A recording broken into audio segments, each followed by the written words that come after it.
to our presentation tonight, brought to you by the Health and Wellness Ministry. My name is Karen Willis, and I am the parish nurse here at Covenant. I'm happy to also share my information. If you're curious, I'll put it in the chat at the end as well. But tonight we are welcoming Trey Williams, one of our pediatricians on our Health and Wellness Ministry, to talk to us tonight about a very important topic about childhood immunizations. So I'm going to turn it over to Trey. Sure. And thank you for joining us. All right. So yeah, I'm Trey, pediatrician. I have a house calls business, which is bit unique, and definitely affords me the time to talk about a topic that lots of parents have questions about, especially in today's climate. There's also just plethora of information available. I have lots of parents tell me, "Oh, you're not going about this on ChatGPT." And I'm like, "Yeah, that's fine." And so there's just so many sources of information that's just really important to understand.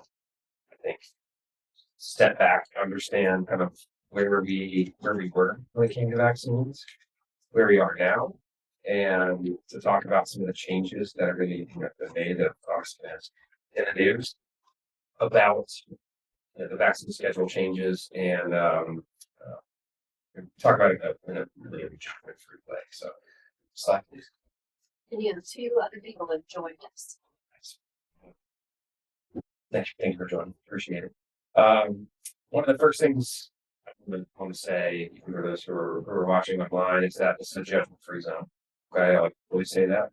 I love when parents ask questions about vaccines. I love it. I think it's really important for parents to feel comfortable with what they're doing.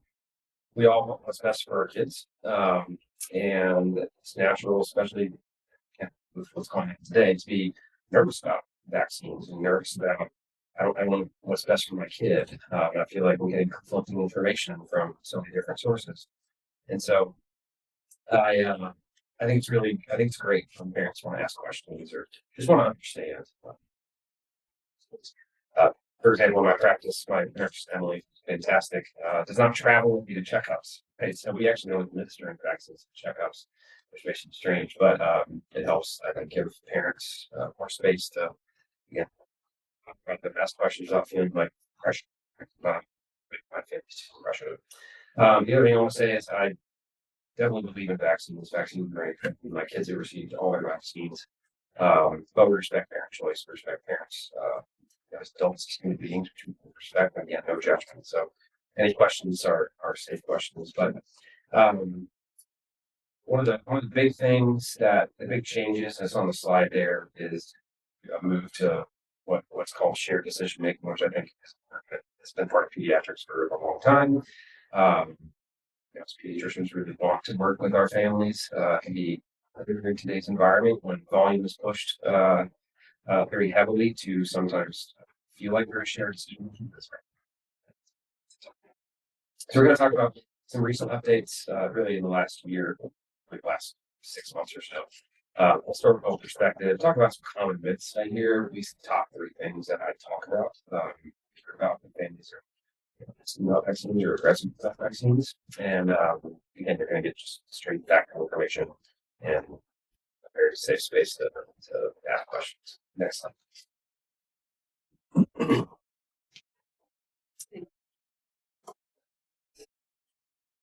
So one of the first things I like to explain to my parents is that a lot of people are like, there's so many more vaccines now. That's true.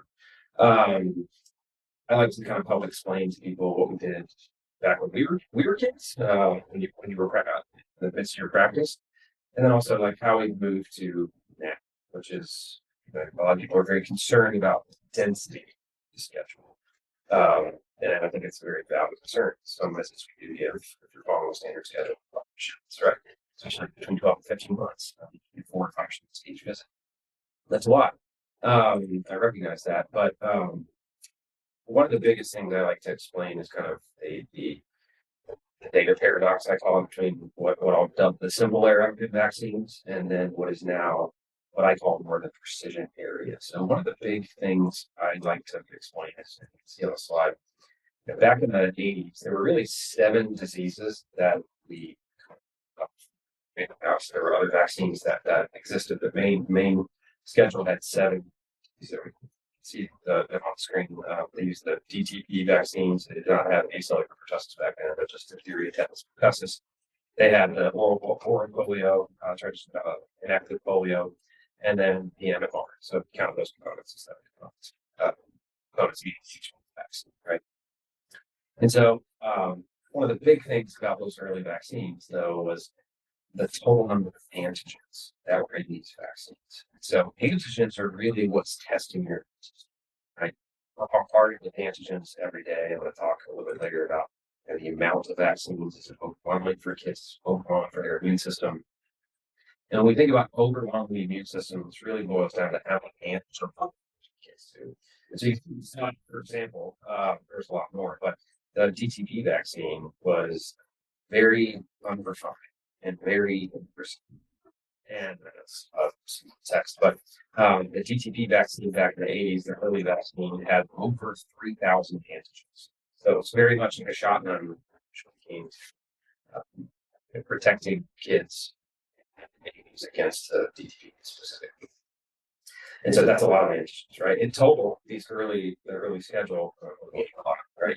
They don't have vaccines. So sorry, it's not going to be like staring at you a lot. Sorry in advance, but in total, actually, the total number of antigens was 3,000 lots of antigens compared to now, right? Yes, there are more components that we vaccinate against. Some of those components are available in combo vaccines. So it says 50 plus. Yes, there are 50 plus total components that we're covering from. But if you're getting all the shots, some of them are functional, obviously. Anywhere from 20 to 26 total shots from 0 to 18. So if you're doing combo vaccines, etc. But now you can see the vaccines are much more precise. There's a lot less antigens totality that you can see there. The number, what used to be for 3,000 antigens, is now 165, right? The antigens is much, much less. And that's really because we've become a lot more precise about the antigens that are in the vaccine and how well the body recognizes them and develops the antibodies to protect against, right? And so you can see, today's schedule, again, I know it's small text for me, but, you can see kind of from the 90s to now, the kind of things that have been added. Some of the early ones were, in the 90s. In the 90s as well, I remember getting the Hep B series in middle school. But I remember going to have to go to the jam, we all lined up and got our Hep B series. Prevnar is another big important one in the early 2000s. Brain fighters was back in 06. We were talking about that earlier. Hey, Deb. Yeah, we're recording it. She's one of and then obviously etc. was added. And so one of the things I think that's important when you're thinking about a big picture vaccine schedule is that yes, we're protecting against a lot of diseases. I'm going to talk about the changes to the new schedule. But the vaccines have become a lot more precise. So we're not exposing our babies to as many antigens as we're. So yes, it is a paradox, right? We are offering vaccines from a schedule if you're following it. But we're seeing in total way less, 95% less antigens over. And I think that's the important thing to keep in mind when it does come to these vaccines or vaccine discussions. So today, it can be a little confusing, which is why I get so many questions about this and why I spend so much time talking about vaccines. The CDC has reduced the amount of disease we're covering against down to 11 and moved some of those vaccines into those shared clinical decision making to the far right, the blue box. I'll talk about those specifically in a little bit. There's ones that they kept, as far as the recommended for children in green. And then, as always, there have been some additional ones. Kids that have sickle cell disease, they don't have a split, they need a special form of coccal shot, right? There's very specific vaccines for very specific scenarios that we have always continue screening for to see if it's recommended. And so that really didn't change kind of in that population when it comes to kids. Big change was taking some of the ones that were recommended on the standard schedule and moving them into that. We think these are ones you should have an individualized discussion with your provider about for its administered. Now, I will say a lot of states and bodies have obviously come out saying we disagree with this. We're still going to, states are still requiring, for example, the previous full schedule. So I think that's what's creating a lot of confusion for families is, yes, they have made this change, but a lot of the enforcement or how many vaccines required for school, et cetera, have not changed, right? And so we're using, again, some more just on our pediatrician and navigating this.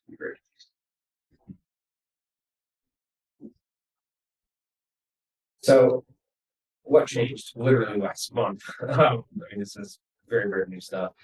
Is again, they streamlined the schedule. They actually kind of model this new schedule after Denmark, which I can happy to talk about that at the end if anybody likes it. Very similar, almost exact the same as what was done in Denmark. So instead of 17 diseases, we're actually focusing on 11. There's the vaccinations here, there, they're shifted to choice. So rotavirus, Hep A, Hep B, COVID, and meningitis. So a few of those we've got that kind of shared. Hey, we're going to say these aren't required. You should talk to your teachers about this. You may be at risk. You may be recommended. HPV was actually updated down to 1 dose. It's 3 one.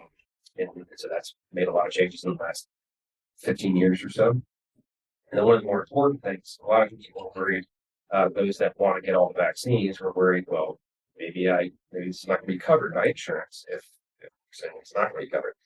They came out and said that they are going to still cover all of the vaccines, even the shared decision making. So that's really important. Again, like what does this mean for you, right? What should you do? I think it's really important to talk to your provider in a visit and whatever it is, whatever method it's messaging, to address to share your concerns, right? Share your questions, and hopefully have time to have a discussion about what this means. Unfortunately, oftentimes that's hard to do. It's often not available, and so if you need to try to find a trusted source that you can talk to, someone that will respect you as a parent, respect your choices, respect your questions. I think that's very important. But it's important, I think, to talk to someone that you trust, talk to a professional. The other big things are you really need to be aware of like what's being required locally, right? If your kids are about to go to school, making sure if you've made some choices when it comes to vaccines in your kids that they have what they need in school, not going to get excluded. And then again, when it comes to vaccinating and addressing concerns, making you feel like you're doing it in a safe way, making sure you understand plan, you understand timing, you understand potential risks of either delaying vaccine or being an alternative schedule. And again, being able to be able to talk to your pediatrician about that. So it's a very confusing time, but I think it's really important to react to things on social media. We see it a lot. I've gotten a lot of folks that have had some misinformation from AI services like ChatGPT. So I think it's really important to make sure you're getting the right facts and in the most important ways to make sure you're having a conversation with someone you trust. Excellent. So we're going to talk about 3 very common things I hear a lot of vaccines. That's fine. And one of the biggest things I hear about concerns that are shared with me from parents is the amount of vaccines, right? There are some studies out there that show an association between high lipid levels. And I'll do her. With our team here. But this is a very big common concern that I hear, and I think it's valid to be concerned about it, right? Aluminum is a heavy metal. Aluminum is used for body function, so it does have a function in our body, but like everything else, we don't need too much, right? There have been some studies in older populations that show an association, not causation, with high aluminum levels and cognitive impairment or other Parkinson's, other diseases. But the truth is, you see the graph in the middle, is that if you look at the vaccine dose at the top, and you compare it to formula, breast milk actually is higher than formula. Then you get getting massive tablet shots to your kids. You can just see like the exposure level between these three things, and obviously there's lots of other things we can compare it to, but a lot of sources will say you get more aluminum from a breastfeeding session than you do from a vaccine dose. And so the doses are very small. And in truth, the aluminum is used primarily in inactive vaccines as an adjuvant. Adjuvants help increase the effectiveness of the immune system. Almost acts like a flag to let the immune system know, like, hey, this is like something's here and it shouldn't be here. This is a big deal. We need to hurry. Like, we need to protect ourselves against this. So it acts as an adjuvant. It's really makes the vaccine so much more effective. The other big thing I like to explain to parents is that our babies, our bodies are born with natural detox pathways. There's two main detox pathways, but the detox pathway for aluminum is very effective. Works in kids, right? It's something called, you see on the slide, of transferrin that actually binds aluminum and flushes it out of the body. And the half-life of the aluminum vaccine or any aluminum in your body is 24 hours. And so half of it's gone within 24 hours, other half is gone within 24 hours, et cetera, until it's cleared. And so it's important to just understand that, yes, aluminum is an ingredient in the vaccine. Yes, it is a heavy metal, and sometimes I think social media goes sensationalize it and make people scared, right? But again, it's a valid concern for a parent to have to worry about this. But just knowing that their little bodies are able to clear it is I think. So. And then you can see there's a large study that showed in Denmark actually, but it showed there was no significant increase in the autoimmune or allergic or issues of ages. That being said, people are going to have all kinds of lived experiences. I had patients, I have stories of folks who had a vaccine and something happened after. It's hard for them to not associate the two. That's normal as a parent to make those connections. That's what we do as parents. We try to reason everything. We try to explain what's going on with our kid. So again, it's really important to go to nutrition, these concerns, and again, trusted, safe space. So very common thing I hear about is the aluminum vaccine. Next slide. The next most common thing is about mercury. There's obviously different types of mercury. You can see the chart at the top.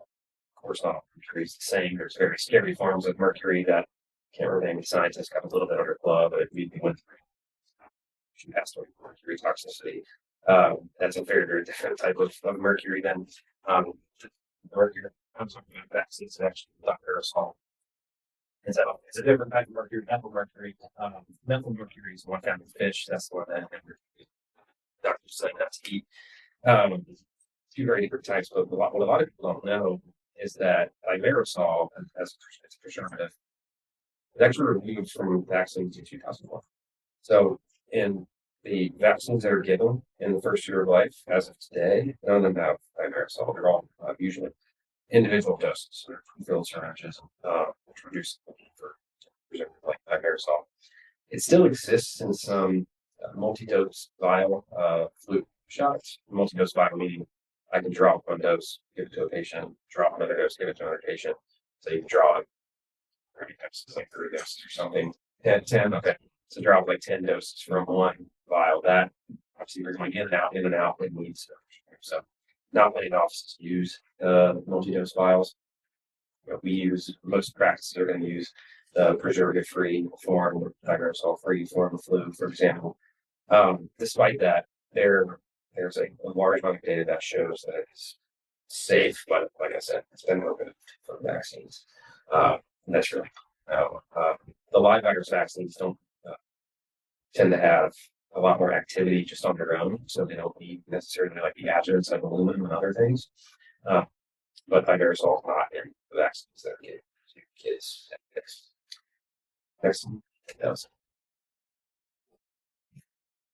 The third thing that I also hear about, and I think, again, with the density of shots in the first 18 months, I think this is a very valid concern, right? Just as a parent, right? I mean, even I had a hard time watching my daughter get 3 shots at that, right? It's just, it totally different person. So I totally understand this, and it's a very valid point. But in all honesty, especially with vaccine antigens, theoretically, the studies would show our babies can handle up to 10,000 antigen exposures all at the same time. It's still not really be using a lot of their immune system, right? Our bodies have an extraordinary ability to respond to the multitude of things we're being exposed to on a daily basis. Now, obviously, our newborns have been exposed to a lot of antigens, right? And so they're being bombarded all day from stuff in the air, various surfaces, on. And their immune system is building, is learning, it's growing as it's being exposed. And so when you look at the actual entire season back in the day, it was 3,000 plus. You can see in the digital environment, kids are exposed to thousands of antigens. The entire vaccine schedule going back to the antigens is about 165, and that's the first 18 years, right? It's not like we're getting 165 2-month visit. And so it's our immune systems, I think we underestimate them a lot of times, but our immune system is incredibly nimble, incredibly available to fight on a bunch of different fronts, right? So it's something, and then combo vaccines, I have a lot of members that prefer their vaccines to be separated. Not all can be separated. Sorry, I can't separate DT and B anymore from DTaP. But we offer both combo and individual vaccines or practice, but the combo vaccines have to be safe and obviously reduce the total number of books for kids. And so I got a question about that kind of associated with what kind of associated with this. Are we overwhelming bodies? In my opinion, is they're able to handle much more than what we're throwing at them. And so all about risk benefit for each family. And to support my families in this discussion. Risk benefit calculation. Next one. The final one, I guess, there were 4 kind of myths, but 4 things I frequently talk about. But a lot of folks talk about black box warnings. When you read some of these packaging inserts, yes, there can be some scary things that are listed when they do post marketing or post after they go live surveillance. Term for blanking right now. But as they get information about what's happened after and what's happening in the community, what's happening after now these vaccines are going live, there's some scary things in there. A lot of them maybe would have happened even if they wouldn't have got the vaccines. It's hard sometimes to know what's truly connected, what's truly not. But when it comes to, I hear commonly saying like, oh, black box warnings, black box warnings. The black box warnings are the FDA's strongest safety signal to, if you're going to use this, make sure you disclose this to the patient if it's a medicine and it's a side effect. Or there's a high chance that this could happen this way. And so they're really important. Black box warnings are very important. Important, it's not a ban, so you can still use them. It's just there needs to be discussion, right? The patient with whatever the black box warning is. When it comes to the vaccines, none of them have black box warnings, right? Or black box warnings.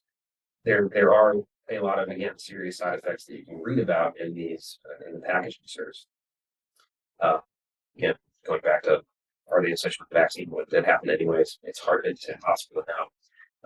There are some specific examples. There was one type of smallpox vaccine that came with black lead. But the vaccines itself, especially again the vaccines, don't carry any black box warnings. I hear that sometimes, so that's sure. So that's just make sure to see that. Next up.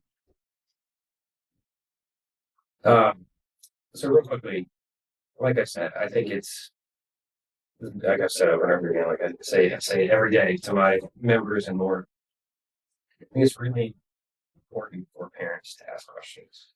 It's a good thing. It shows that you're thinking about what's going on, that you want to understand. I think you should understand we're doing what we're giving, and and have somebody that can, in a non-judgmental way, ask questions,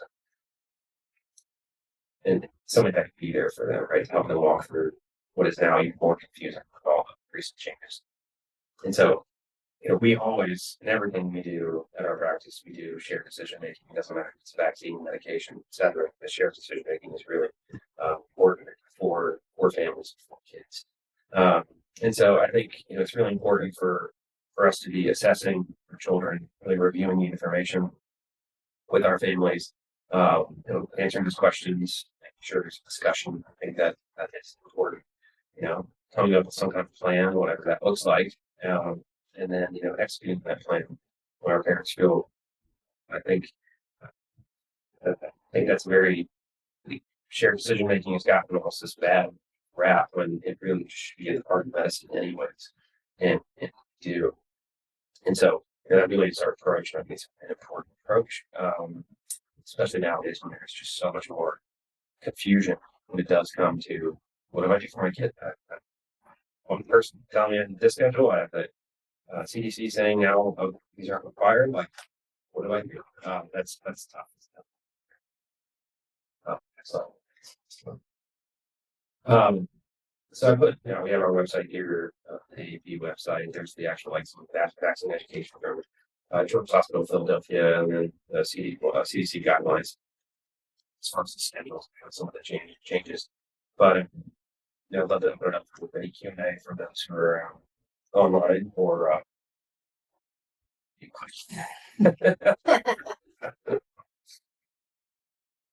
about anything. Like I said, safe space. I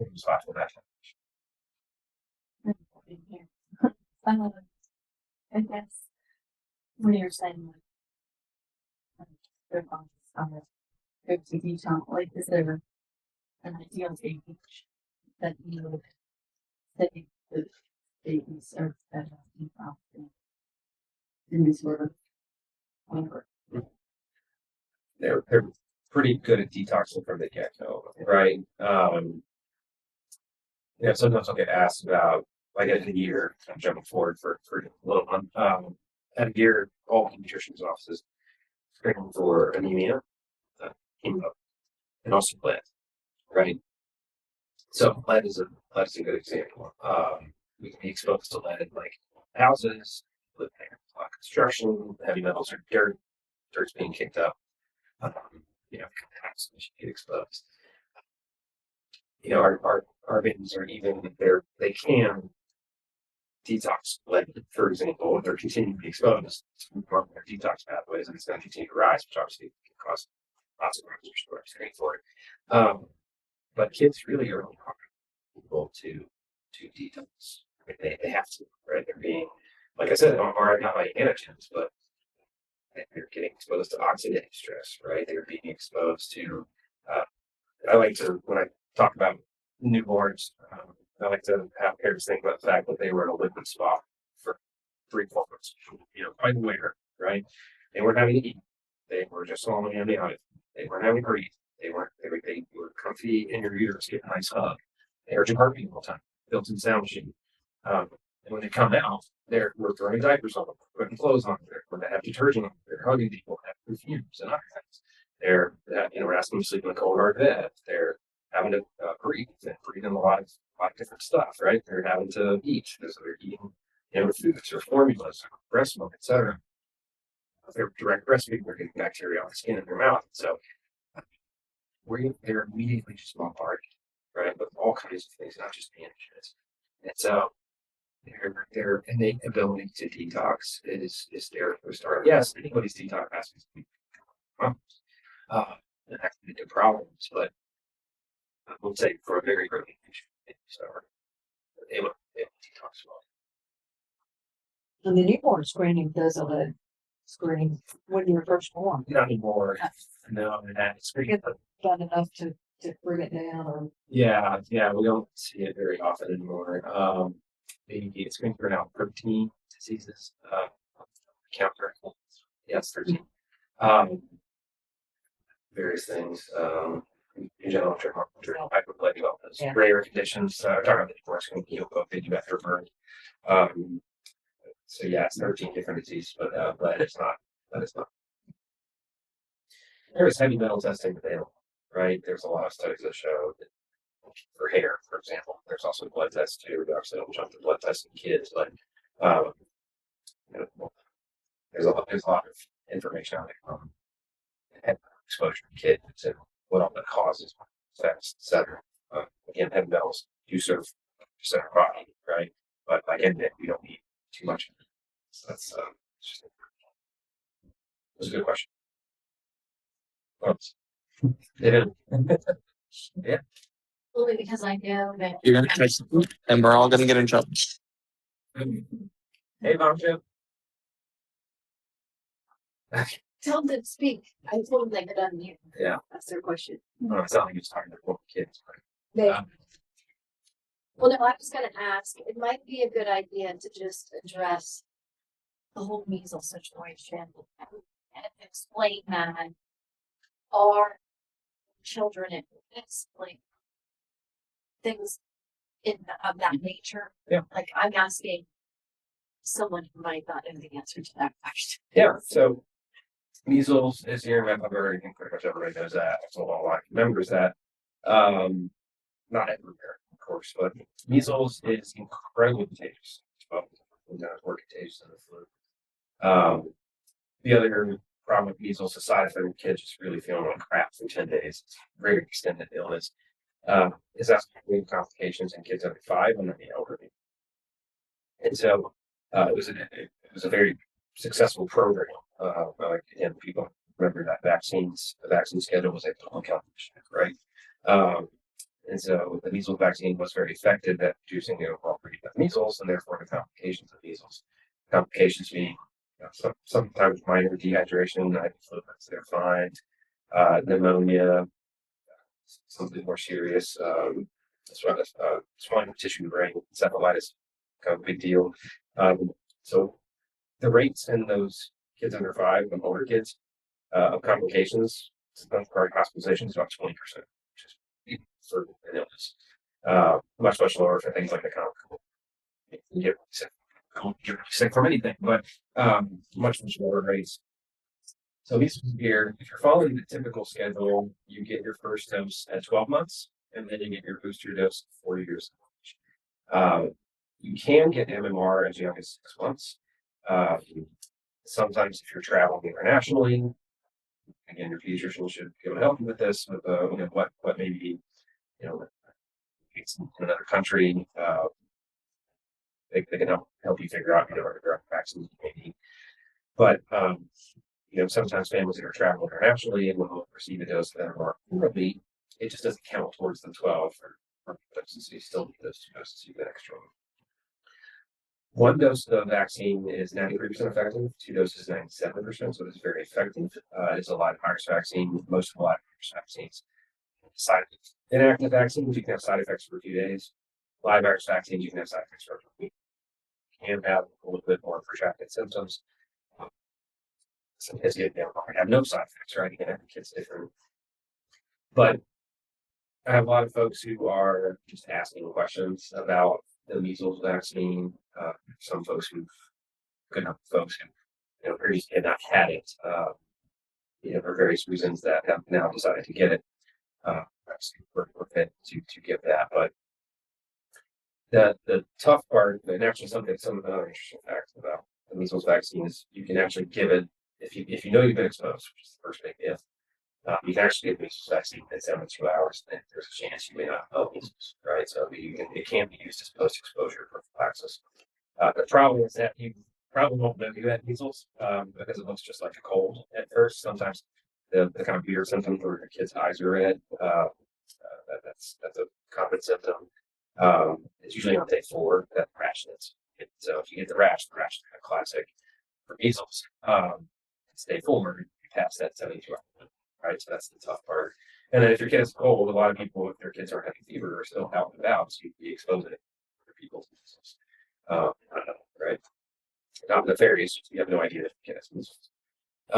So there's some tough things about, first of all, knowing you have measles. You may not know it until it's too late.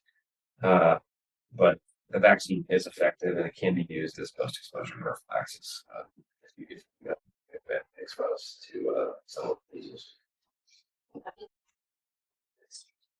Just a quick piece of history before the, I'm Ann Walker, retired pediatrician, before the measles vaccine was available, my sister got it. She was probably about 7 or 8, I was about 5 or 6.